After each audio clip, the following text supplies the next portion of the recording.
नमस्कार, मैं अमनदीप पिलानी और आप देख रहे हैं पंजाब केसरी टीवी। किसान आंदोलन 2 लगातार 10 महीने से खनौरी और शंभू बॉर्डर पर चला हुआ है। किसान 13 मुख्य मांगों को लेकर अपना आंदोलन कर रहे हैं।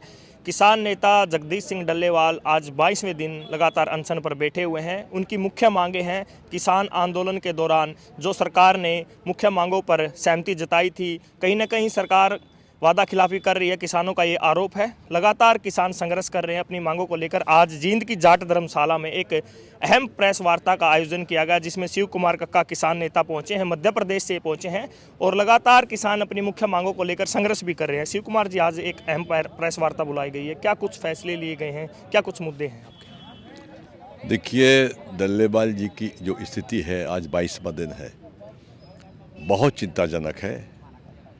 उसको देखते हुए हरियाणा के साथियों के साथ बैठकर चर्चा हुई, जिसमें कुछ अन्य प्रांतों के लोग भी थे, और इसको राष्ट्रव्यापी मूवमेंट की ओर ये आंदोलन बढ़ रहा है, तो इसको दिशा और गति कैसे दी जाए, इस पर चर्चा हुई है। हमारी जो प्रमुख मांग है वो केवल एक ही है, बाकी उसके साथ जुड़ी हुई मांगें हैं। आंदोलन जब चलता है तो बहुत सी मांगें और भी पैदा हो जाती हैं। वो पहली ये दोनों मांगें हमारी थी उस आंदोलन में। 3 काले कानून, C2+50 के अनुसार MSP तय कर उसको क्रय करने की गारंटी का कानून बनाया जाए, ये हमारी प्रमुख मांग है। और ये हिंदुस्तान के प्रत्येक किसान की मांग है, ये किसी एक संगठन की मांग नहीं है। 110 करोड़ की आबादी है किसानों की इस देश में, उन घर घर की मांग है। उस मांग के लिए सरकार ने घोषणा पत्र में भी लिखा था, 2014 के मैनिफेस्टो में था। मोदी जी ने कई भाषणों में कहा इस चीज़ों को कि हम आते साथ ये करेंगे, पर अभी तक किसी ने नहीं किया। और ये 2007 जनवरी से लागू होना था, जो आज 24 चल रही है और 25 लागू होने वाला है। ये मांग हमारी पूरी नहीं की गई है। हरियाणा की सरकार लगातार कह रही है, मंत्री भी कह रहे हैं कि हम 24 फसलों पर MSP दे रहे हैं। ये आंदोलन जो चला हुआ है पंजाब के किसानों का है और मुख्यमंत्री ने बयान दिया है कि जो पंजाब के मुख्यमंत्री है भगवत मान, वो पंजाब के किसानों को MSP दे। पहले हरियाणा के जो कह रहे हैं वो दे तो दें, कह तो सब रहे हैं, वर्षों से कह रहे हैं, 20 साल से कह रहे हैं। वो मंत्री कह रहे हैं कि 24 फसलों पर हरियाणा में MSP मिल रहा है। घोषणा करना, भाषण देना और उसका नोटिफिकेशन जारी करने में बहुत अंतर होता है। हरियाणा सरकार ये कहती है तो उसका नोटिफिकेशन जारी करे और खरीद शुरू करे। तो कहने मात्र से बात नहीं बनेगी, भाषण से बात नहीं बनेगी। ये तो हम बहुत दिनों सुन रहे हैं, पार्लियामेंट में ही बोला जाता है, सब बोला जाता है। परंतु सरकार, अगर हरियाणा सरकार कह रही है तो उसका हम स्वागत करेंगे, उसको धन्यवाद देंगे, पर उसका आदेश जारी करें। पिछले आंदोलन की बात करें तो पंजाब के किसान, हरियाणा के किसान, मध्य प्रदेश के, यूपी के, राजस्थान के, अनेकों स्टेटों के किसान देखने को मिल रहे थे, लेकिन अब की बार पंजाब के हैं। दूसरा संगठन इतना शांत क्यों है? जैसे आप भी संगठन से जुड़े हुए हैं, अभी तक ये आंदोलन इतना आगे क्यों नहीं बढ़ पाया है? देखिए, हर आंदोलन की एक दिशा होती है, एक गति होती है और एक मोटिव होता है। तो दिल और दिमाग से देश का हर किसान जुड़ा है। इसमें केवल इस बात की जो दिक्कत हो रही है, वो सब लोग अपनी अपनी बैठ के ले रहे हैं और रणनीतियाँ बना रहे हैं, और सभी सक्रिय होंगे, उसमें कोई दो मत नहीं है। क्योंकि किसान, हर किसान के मन में ये मुद्दा है, और ये केवल डल्लेवाल को नहीं चाहिए, ये पूरे देश के किसान को चाहिए। तो वो मुद्दा है और वो लड़ेंगे। थोड़ा समय लग रहा है, कुछ अंतर कुछ बातों को लेकर होता है, वो हमारे घर की बातें हैं, वो आपस में समझ ली जाएंगी, परंतु मुद्दा पूरे देश का है। लेकिन वो तो सभी से निवेदन कर रहे हैं, जितने भी किसान हैं, खनौरी बॉर्डर है, शंभू बॉर्डर पर पहुंचे हैं, लेकिन अभी तक जो दूसरे किसान हैं, संगठन नेता हैं, अभी तक उस आंदोलन का हिस्सा नहीं बन पाए हैं। बारी बारी से आ रहे हैं लोग, सभी लोग गए हैं, जा रहे हैं, और लोग भी आ रहे हैं, रोज आ रहे हैं, चर्चाएं भी हो रही हैं, बात भी हो रही है, आगामी कार्य योजना भी बन रही है, तो वो सब हो रहा है। किसान नेता जगदीश सिंह डल्लेवाल का आज 22वां दिन है अनशन का। लगातार उनकी तबीयत भी खराब होती जा रही है। जिस प्रकार कैंसर के पेशेंट है, वो दवाइयाँ वगैरह भी बंद है उनकी। तो किस प्रकार देखते हैं उनकी सेहत को लेकर? क्या आपने अभी तक जाना है, उनसे मिले हैं आप? देखिए, अब वो ज़्यादा बात करने की स्थिति में आई नहीं है, बहुत मुश्किल से 2-3 बात कर पाते हैं। BP उनका बहुत डाउन हो चुका था, एक दिन तो बड़ी मुश्किल से उसको कंट्रोल किया गया है। आँख भी वो ठीक से खोल नहीं पा रहे हैं।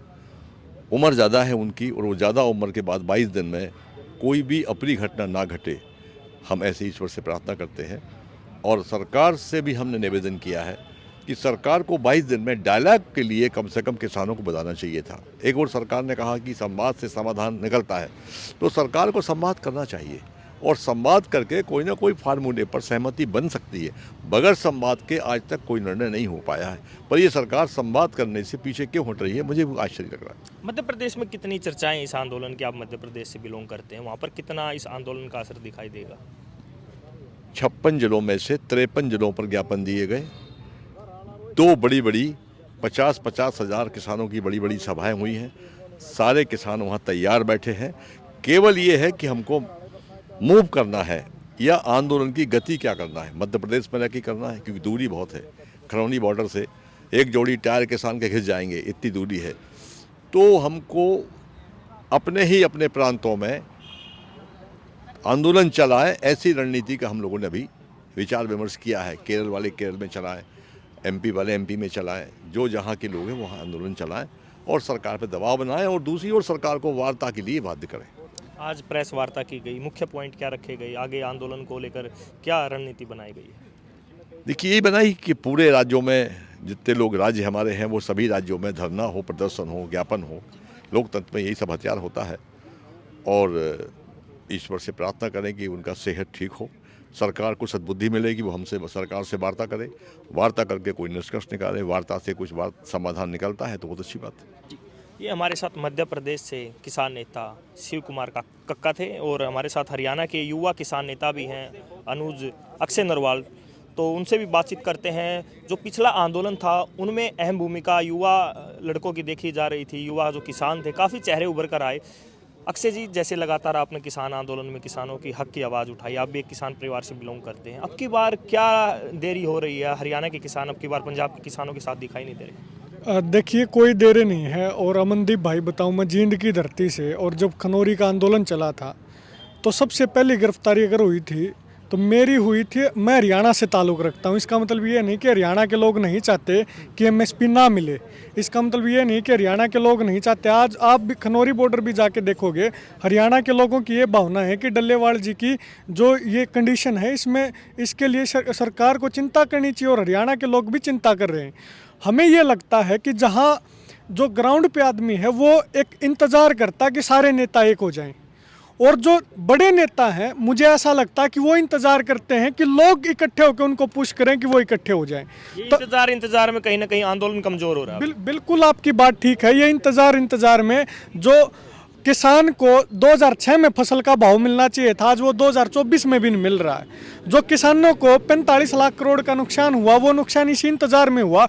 और निश्चित तौर पे मैं ये समझता हूँ कि भावनाएं सबकी ज़रूर हैं, खापों की भावनाएं हैं, किसान संगठनों की भावनाएं हैं, लेकिन अभी थोड़ा सा टाइम लगेगा उन चीज़ों को ठिकाने आने के लिए, उन चीज़ों को सेट होने के लिए, वो थोड़ा सा बढ़ने के लिए वो सिस्टम, और उसका ही हम प्रयास करें। जैसे आज 4 स्टेट के अलग अलग, उड़ीसा से, केरला से, यूपी से, मध्य प्रदेश से किसान आए, कि डिसेंट्रलाइज तरीके से हम कैसे इस आंदोलन को चलाने का काम करें, कैसे डिसेंट्रलाइज करके हम दबाव बनाने का काम करें सरकार के साथ। एक जो डेडलॉक सरकार के साथ बना कि वार्ता नहीं हो रही, और उसके साथ जो 22 दिन उनकी जो हम तबीयत की चिंता करते हैं डल्लेवाल साहब की, वो उस चिंता को करते हुए हमें ये है कि हम कैसे प्रेशर बना सकते हैं। लेकिन अल्टीमेटली मैं लोगों से, किसानों से मैं निवेदन करूंगा कि जब तक आप इकट्ठा नहीं होंगे तब तक बात नहीं बनेगी।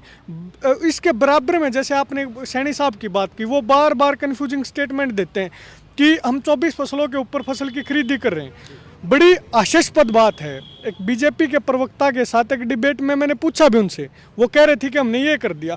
आप आदरणीय एक बार स्पष्ट तो करो, आपने कर क्या दिया? CACP 23 फसलों के ऊपर ये रिकमेंड करती है सरकार को कि इस फसल का इतना MSP होगा, इस फसल का इतना MSP होगा। CACP रिकमेंड करती है, केंद्र सरकार घोषित करते हैं 23 फसलों को। आपने नया काम क्या कर दिया, ये मुझे बताने का काम करें। उन 23 फसलों की खरीद की आपने गारंटी दे दी, या वो 23 फसल खरीदी जाएंगी एनी हाउ, उसकी आपने गारंटी दे दी? वो तो काम आपने नहीं किया। तो नया काम कोई भी सैनी साहब की सरकार ने नहीं किया, जबकि हमें उम्मीद थी वो करेंगे। किसान के परिवार से ताल्लुक़ रखते हैं। आंदोलन का क्या भविष्य देखते हैं? लगातार आंदोलन 10 महीने से ऊपर का समय हो चुका है। डल्लेवाल 22वें दिन आज अनशन कर रहे हैं, लगातार उनकी तबीयत खराब होती जा रही है। तो हरियाणा के किसान और हरियाणा के लोग अब किस प्रकार देखते हैं इस आंदोलन? देखिए, मैं तो सबसे एक निवेदन करूंगा, जितने भी किसान हैं और किसान नेताओं से भी निवेदन ये करूंगा कि आज अगर वो आपको नहीं भी बुला रहे तो फिर भी आपने पार्टिसिपेट करना चाहिए। और बिना बुलाए आप जा रहे हैं तो वहाँ के लोगों ने, जो व्यक्ति आपके पास आ गया, इसका मतलब उनकी भावना है। किसान नेता जो प्रेस वार्ता के दौरान कह रहे थे, हरियाणा के हैं अभिमन्यु कोहाड़, वो कहते हैं कि किसान आंदोलन में किसी को न्योता नहीं दिया जाता, जिसका जमीर जिंदा है वही लोग आएंगे। तो आप लोग किस प्रकार देखते हैं, न्योता आए तभी जाएंगे, किस प्रकार, मतलब? जैसा अमनदीप भाई, मैंने तो आपको पहले बताया कि पहली गिरफ्तारी हमारी उस आंदोलन में हुई थी, पीछे नहीं हट रहे। दूसरे भी जो किसान नेता हैं, जहाँ तक बात न्योते की है, जब हमें बड़ा काम करना होता है, जब हमारा ध्येय बड़ा होता है, तो हमारे बीच में हमारे अभिमान नहीं आने चाहिए। एक बात। दूसरी बात न्योते की बात को भी छोड़ दो, जो राकेश टिकैत जी को आपने न्योता नहीं भेजा, वो वहाँ पे पहुँचे। मैं एक चीज़ कहता हूँ, वहाँ के लोगों से भी सारे हमारे ही किसान परिवार से ताल्लुक़ रखने वाले भाई बहन हैं हमारे, वहाँ पे जो निर्णय ले रहे हैं, उनसे एक ही निवेदन, जो व्यक्ति वहाँ पे आता है उसको काम असाइन करो। टिकैत जी आए, उनकी भावनाएं ठीक है, आप आए, आप अपने प्रदेश में ये काम शुरू करो, आप उनको काम दो। इतनी ही तो बात होगी। अगर दूसरे व्यक्ति शामिल होते हैं, आप अपनी कोर कमेटी रखिए, एक भी डायलॉग हम करेंगे, यह बात आप खुल के बता दो ना, डायलॉग सिर्फ हम करेंगे, उसमें शामिल आप लोगों को नहीं करेंगे। लेकिन अगर आपकी भावना इस आंदोलन में है तो आप अपना काम लग जाओ, या उनकी तरफ तभी स्पष्ट हो जाएगी, इनकी तरफ तभी स्पष्ट हो जाएगी। कहीं किसान नेताओं को जिम्मेवारी देनी चाहिए कि आप अपने राज्य में ये काम करें, किस प्रकार आंदोलन मजबूत किया निश्चित जाए। तौर पे देनी चाहिए। तो अक्षय नरवाल ने बताया है कि जो हरियाणा के किसान हैं उनको एक होने के लिए संदेश दिया है, और जो किसान खनौरी या शंभू बॉर्डर पर जाते हैं समर्थन देने के लिए, उनको कहीं ना कहीं एक असाइनमेंट देना चाहिए कि आप अपने क्षेत्र में आंदोलन को मजबूत करने के लिए आगे की क्या रणनीति बनाए। उन सब चीज़ों को लेकर बातचीत की। हमारे साथ प्रियंका खरगराम जी है, जो किसान आंदोलन में एक वक्ता के तौर पर उभर कर आई, लगातार किसानों के मुद्दे उठाती है। प्रियंका जी, अब की बार किसान आंदोलन 2 शुरू हो चुका है, लगभग 10 महीने से ज़्यादा का समय हो चुका है, खनौरी और शंभू बॉर्डर पर किसान बैठे हुए हैं। आपकी क्या भूमिका इस आंदोलन में देखते हैं आप?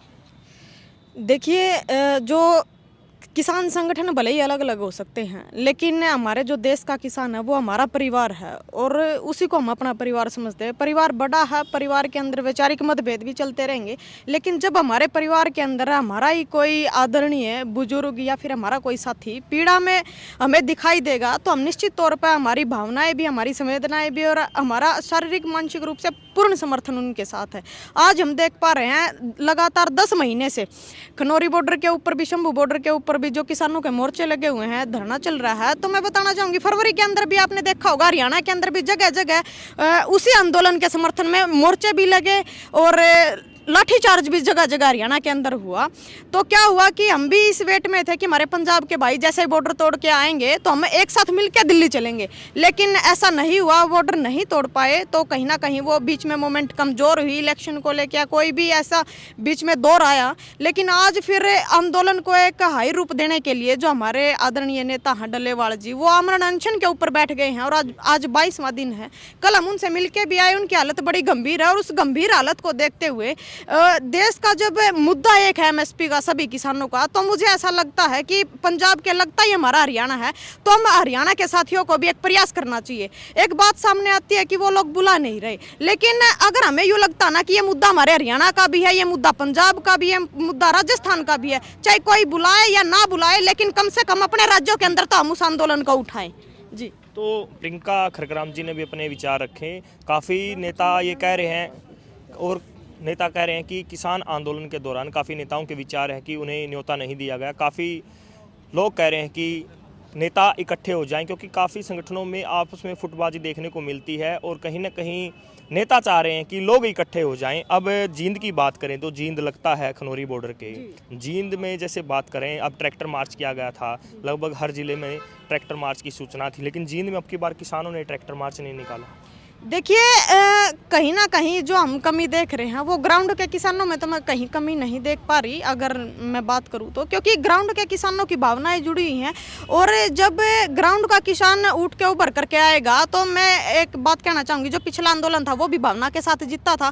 लोगों की भावनाएं यदि आंदोलन के साथ जुड़ेंगी तो निश्चित तौर पर मैं आज ये बात कहती हूँ कि आंदोलन भी उन भावनाओं, इस आंदोलन की भावनाएं भी, लोगों की भावनाएं भी इस आंदोलन को पार लेके जाएंगी। और दूसरी बात, एक सरकार को ये कहना चाहते हैं कि सरकार ये वहम ना पाले कि भाई किसान संगठन एक नहीं है, हमारा मुद्दा एक है और हमारे परिवार का कोई भी सदस्य किसी विपदा में होगा, किसी पीड़ा में होगा, तो आज सभी, चाहे वो एसकेएम जो दिल्ली के अंदर बैठा था उसकी बात करें या फिर अलग अलग संगठनों की बात करें, सभी डल्लेवाल से मिलने भी जा रहे हैं, उनका हालचाल भी जान रहे हैं और उस आंदोलन के ऊपर नजर भी है सभी किसानों की, देश के किसान की उस आंदोलन के ऊपर भी नजर है। और सरकार को अपना ये क्रूर रवैया तोड़ना चाहिए या फिर मतलब बीजेपी को इतना अहंकार होगा कि तीसरी बार स्थापित होने से उनकी संवेदनाएं मर गई हैं किसानों के प्रति। आज प्रेस वार्ता बुलाई गई, कितने स्टेट के नेता यहाँ पर पहुंचे और कौन कौन से संगठन से पहुंचे हैं? देखिए, आज भारतीय किसान संघर्ष समिति भी है, जनता सरकार मोर्चा भी है और मध्य प्रदेश से, उड़ीसा से, केरला से और बुंदेलखंड से अलग अलग प्रांतों के किसान नेता यहाँ मौजूद थे, जो कल खनौरी बॉर्डर पर डल्लेवाल जी से मिलकर भी आए थे। और तमाम इन साथियों से हमारी चर्चा हुई तो हमें लगा